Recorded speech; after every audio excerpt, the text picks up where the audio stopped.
దేవుడు ఒక వ్యక్తికి జ్ఞానమును అనుగ్రహిస్తే ఆ జ్ఞానము ఎంత గొప్పగా ఉంటుందో ఈ వీడియోలో చూద్దాము.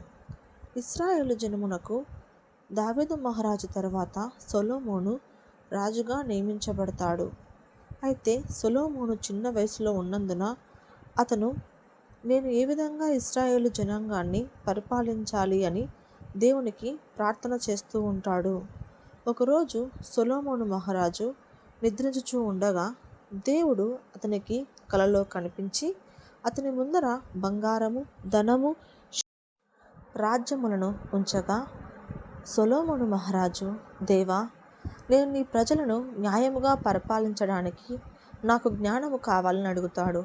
అతని భక్తిని మెచ్చి దేవుడు అతనికి బుద్ధితో కూడిన జ్ఞానముతో పాటు అతను అడగని ధనము, బంగారాన్ని, రాజ్యములను కూడా అతనికి అప్పగిస్తాడు.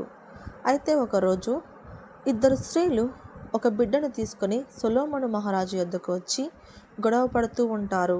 ఈ బిడ్డ నాది అంటే నాది అని అనుకొనుచూ ఉండగా సొలొమోను మహారాజు వెంటనే ఒక కత్తిని దువ్వి బిడ్డను సగానికి కట్ చేసి చెరి ఒక ముక్క ఇచ్చి పంపించండి అని చెప్తాడు.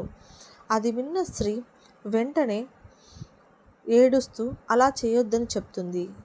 అప్పుడు రాజు ఈమెనే నిజమైన తల్లి అని మరి ఒక ఆవిడ దగ్గర నుంచి ఆ బిడ్డను తీసుకొని సొంత తల్లికి ఇస్తాడు. ఈ విషయము ఆ రాజ్యమంతటా ప్రకటించబడుతుంది. ప్రజలందరూ సొలొమోను యొక్క జ్ఞానానికి మెచ్చుకొని ఆయన్ని రాజుగా అంగీకరిస్తారు. ఈ స్టోరీ ద్వారా మనం తెలుసుకోవాల్సిన విషయం ఏమిటి అంటే, దేవుడు జ్ఞానమును మనకు ఉచితంగా ఇచ్చును. అయితే ఆ జ్ఞానమును బట్టి మనము దేవుణ్ణి ఆరాధించాలి.